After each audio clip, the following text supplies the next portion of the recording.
ധനകാലത്തിലെ 4ാമത്തെ ആഴ്ചയിലേക്ക് നമ്മൾ പ്രവേശിക്കുകയാണ്. കർത്താവിൻ്റെ പരസ്യ ജീവിതമാണ് ധനകാലം. ധ്യാന വിഷയം. അതുകൊണ്ട് തന്നെയാണ് കർത്താവിൻ്റെ പരസ്യ ജീവിതത്തെ കർത്താവ് ആദ്യം ചെയ്ത അത്ഭുതമാണ് സുവിശേഷത്തിലെ വായന. തൃശ്ശൂർ DI സെന്ററുണ്ട്. അവിടെ എല്ലാം മത്സരപ്പെട്ട മദ്യപാനികളായിട്ട് ആളുകൾ വിളിച്ചുകൂട്ടും. മാസത്തിൽ ഒരു പ്രാവശ്യമാണ്. ഇത് ഞാനക്കൂടെ അങ്ങനെ പറഞ്ഞു. ഞാൻ മദ്യപാനികളായിട്ടുള്ള സഹോദരനോട് പ്രധാനത്തിന് മുമ്പ് ചോദിക്കുന്നത് വായിക്കണ്ടേ, നിങ്ങളുടെ അഭിപ്രായം എന്താ? പറഞ്ഞാൽ തന്നെ അവർ പറഞ്ഞു, കാരണം ഞങ്ങളിരുന്ന് വായിക്കാൻ പറ്റും. അതിലാ സ്ത്രീയുടെ കഥ ഞങ്ങളുടെ പെണ്ണുങ്ങളോടൊന്ന് പറഞ്ഞ് മനസ്സിലാക്കി. എത്ര അനുകമ്പയോട് കൂടിയിട്ടാണ് വീഞ്ഞ് തീർന്നു പോയപ്പോൾ ആ സ്ത്രീ അടക്കട്ടത്.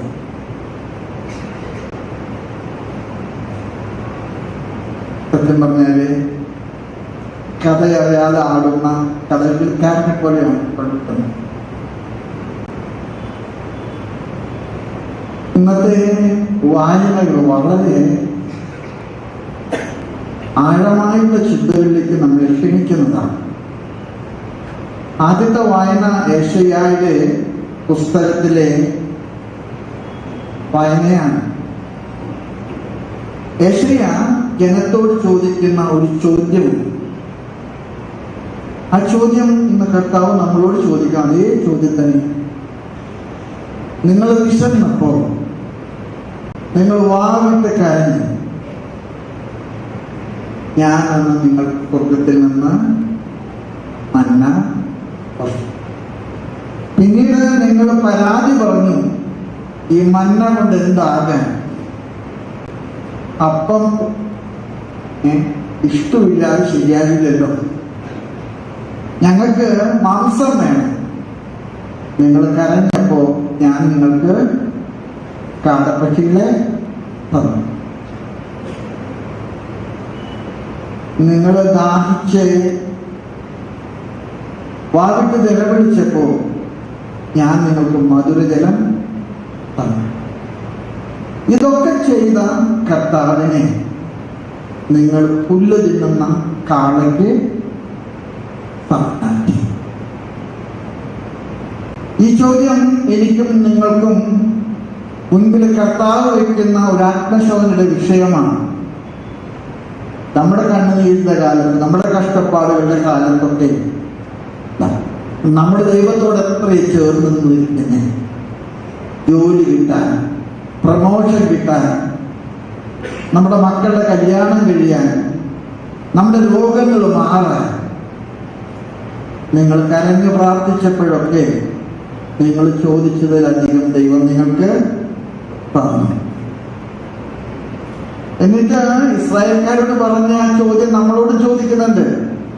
ഇത്രയൊക്കെ നിങ്ങൾക്ക് നന്മ ചെയ്തിട്ട് നിങ്ങൾ എന്നെ പുല്ല് തിന്നുന്ന കാളയ്ക്ക് തുല്യനാക്കി. സ്നേഹമുള്ള പ്രിയപ്പെട്ടവരോടൊക്കെ എനിക്ക് പറയാൻ ആഗ്രഹമുണ്ട്. വിശ്വാസം എന്ന് പറയുന്നത് തലയ്ക്ക് ചുമടായിട്ട് കൊണ്ടു നടക്കേണ്ട അറിവല്ല, ഹൃദയത്തിൽ സൂക്ഷിക്കേണ്ട തിരിച്ചറിവാണ്. നമ്മുടെ ജീവിതത്തിൽ നമ്മൾ കാത്തുപാലിക്കേണ്ട ചില കൃത്യതയുള്ള നിലപാടുകളാണ്.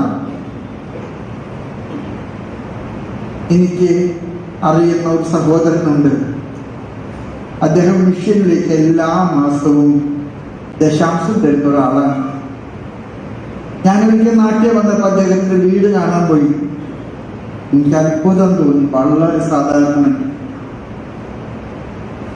അദ്ദേഹത്തിന് ജീവിക്കാൻ കെട്ടിയിരിപ്പോ നീക്കിയിരിപ്പോ ഒന്നുമില്ല. അപ്പൊ ഞാൻ അദ്ദേഹത്തിനോട് ചോദിച്ചു, ചേട്ടാ, ഈ സാഹചര്യത്തിൽ മിഷനിലേക്ക് എല്ലാ മാസവും കാശ് തരാനായിട്ട് ചേട്ടന് എന്താണ് ഇങ്ങനെ ഒരു പ്രചോദനം? അദ്ദേഹം എന്നോട് പറഞ്ഞു, എനിക്ക് കിട്ടുന്നതിൽ ദശാംശം കർത്താവിന്റെ ജോലിക്ക് കൊടുക്കാമെന്ന് ഞാൻ തീരുമാനിച്ചു. നമ്മുടെ മിഷനിലൊക്കെ ജോലി ചെയ്യുന്ന ഒരു അമ്മായിയുണ്ട്. അദ്ദേഹം ഗൾഫിൽ വലിയ ജോലിക്കാരനായിരുന്നു.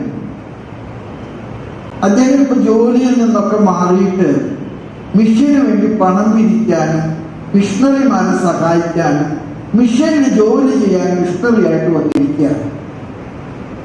ഞാൻ അദ്ദേഹത്തിനോട് ഒരിക്കൽ ചോദിച്ചു, നിനക്ക് ഭ്രാന്താണ് ഇത്ര വലിയ ജോലി കളഞ്ഞിട്ട് ഈ മിഷനിലേക്ക് പോകാൻ? ഞാൻ ഇത്ര നാള് പണത്തിന്റെ ദശാംശം കൊടുത്തിട്ടുള്ള കർത്താവിന് ഇന്ന് ഞാൻ എന്റെ ജീവിതത്തിന്റെ ദശാംശം ഞാൻ കൊടുക്കുകയാണ് ഫാദറെ, എന്റെ ജീവിതത്തിന്റെ ദശാംശം. ഇന്ന് ഏഷ്യായുടെ പുസ്തകത്തിൽ നമ്മൾ വായിച്ചു കേട്ട വായന അതാണ്. നിങ്ങൾക്ക് വിശന്നപ്പോ ഞാൻ നിങ്ങൾക്ക് അപ്പം തന്നു, മന്നാവോ. നിങ്ങൾക്ക് അപ്പത്തിന്റെ കൂടെ മാംസം വേണമെന്ന് പറഞ്ഞിട്ട് ഞാൻ കാടപ്പക്ഷികളെ തന്നു. അത് രണ്ടും തിന്നപ്പോൾ നിങ്ങൾക്ക് ദാഹിക്കുന്നു എന്ന് പറഞ്ഞപ്പോൾ ഞാൻ നിങ്ങൾക്ക് മധുരജലം തന്നു. എന്നിട്ട് നിങ്ങൾ എന്നെ പുല്ല് തിന്നുന്ന കാളയ്ക്ക് ഇന്നത്തെ രണ്ടാമത്തെ വായന നിങ്ങൾക്കറിയാം, ഹെബ്രായക്കാരുടെ ലേഖനത്തിൽ നിന്നാണ്.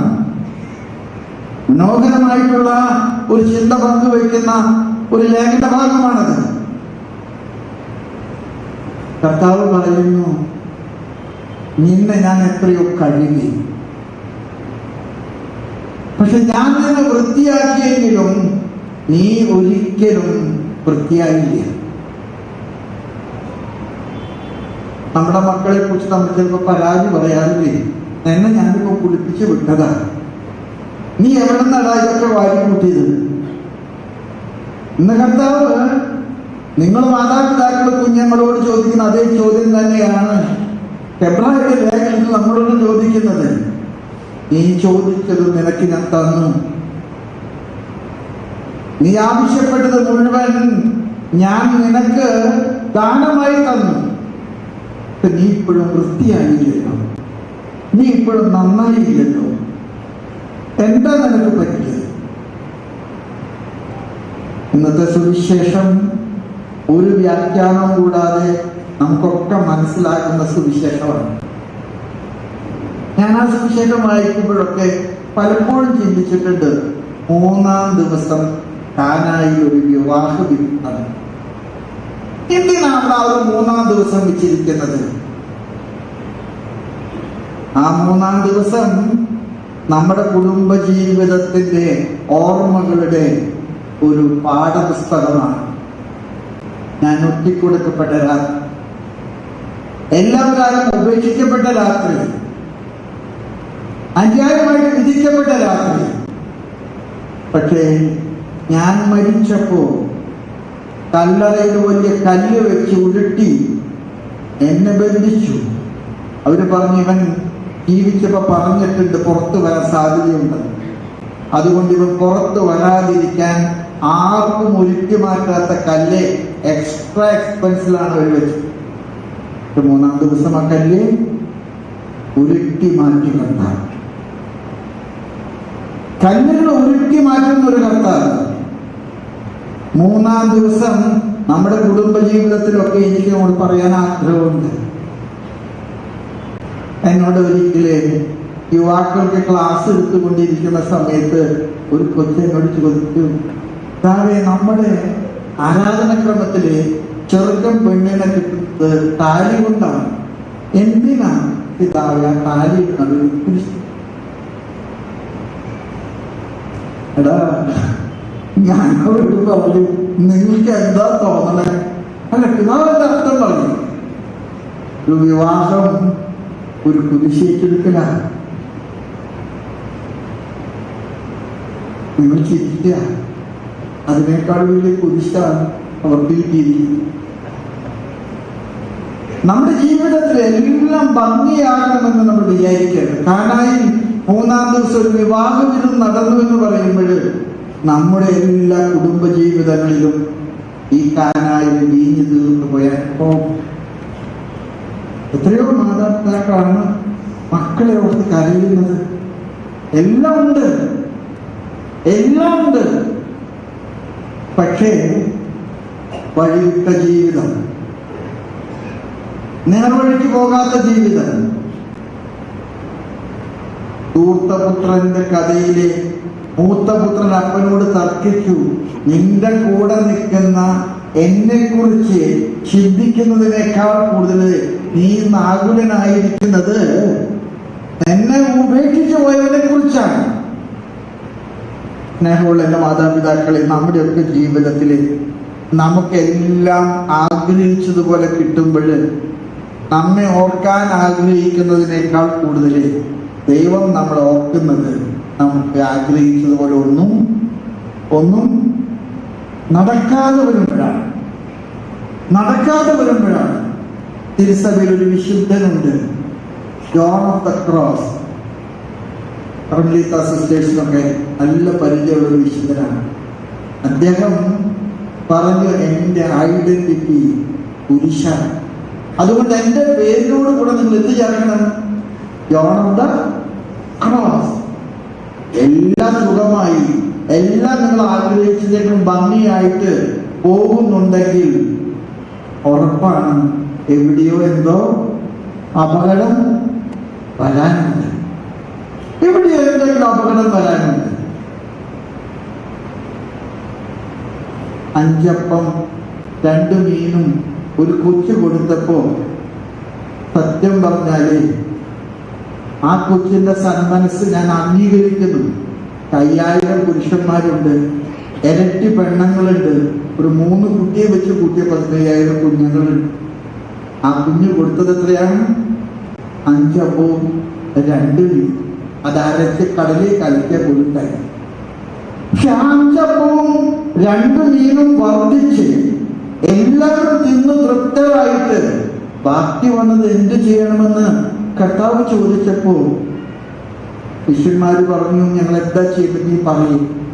അത് 12 കൊട്ട നിറവുണ്ടായി. നിറഞ്ഞ കൊട്ടകളാണ് നമ്മുടെ കുടുംബ ജീവിതത്തിലെ ഈ നിറവിന്റെ കൊട്ടകൾ ഉണ്ടാകണം. ഞാനതുകൊണ്ടൊക്കെ പറയും നിങ്ങളോട്, എന്നൊക്കെയാണോ നിങ്ങൾ മറ്റുള്ളവർക്ക് 5 അപ്പവും 2 മീനും കൊടുക്കാനായിട്ട് കരം തുറക്കുന്നത്, അന്നൊക്കെ നിങ്ങളുടെ വീട്ടിൽ നിങ്ങൾ സൂക്ഷിക്കുന്നത് 12 കൊട്ട നിറവിന്റെ സമൃദ്ധിയും സംതൃപ്തിയുമാണ്. അതുകൊണ്ട് ഈ ധനകാലത്ത് നിങ്ങൾ കർത്താവിന്റെ തിരുസന്നിധിയിലായിരിക്കുമ്പോൾ നമുക്ക് കൂടുതൽ ഔദാര്യത്തോടുകൂടി ജീവിക്കാൻ പ്രാർത്ഥിക്കാം. ഞാൻ നിങ്ങൾക്ക് എല്ലാം തന്നു, പക്ഷെ നിങ്ങൾ എന്നെ പുല്ല് തിന്ന കാളയ്ക്ക് തുല്യനാണ്. ഞാൻ നിങ്ങളെ എല്ലാം വഴി നടത്തി, പക്ഷെ നിങ്ങൾ ഒരിക്കലും എൻ്റെ വഴിയിലൂടെ നടന്നില്ല. കാനായിലെ കല്യാണ വിരുന്നിലെ കൽഭരണികൾ നിറച്ചത് വെള്ളം കൊണ്ടാണെന്നാണ് അവിടെ പറയുന്നത്. ഞാൻ സുവിശേഷത്തിന്റെ വ്യാഖ്യാനം വായിച്ചപ്പോൾ ആ കൽഭരണികൾ നിറച്ചത് കണ്ണുനീര് കൊണ്ടാണ്.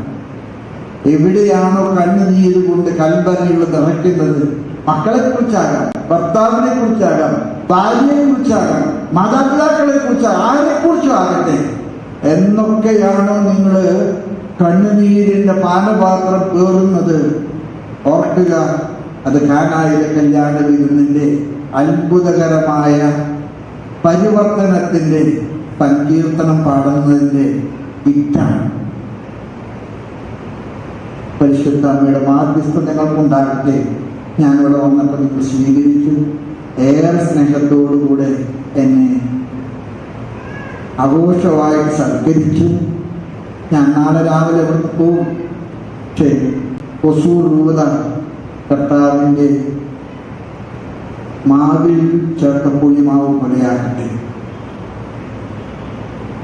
കണ്ണുനീരെ ആശീർവദിച്ചപ്പോൾ നേരത്തരം വീഞ്ഞായി മാറിയ കാനായിലെ വിരുന്നുശാലയാകട്ടെ. പേടിച്ചരണ്ട ശിഷ്യന്മാരെ മറിയത്തിന്റെ മധ്യസ്ഥത്തിൽ പ്രാർത്ഥിച്ചപ്പോൾ പരിശുദ്ധാത്മാവ് ഇറങ്ങി വന്ന പന്തക്കുസ്തായുടെ പെരുകിയോടുകൂടി ശാലയാകട്ടെ. ദൈവം നിങ്ങളെ അനുഗ്രഹിക്കട്ടെ. പിതാവിനെയും നമ്മുടെ സഭയെയും നിങ്ങൾ പ്രാർത്ഥനാപൂർവ്വം ഓർക്കണം. ആമേൻ.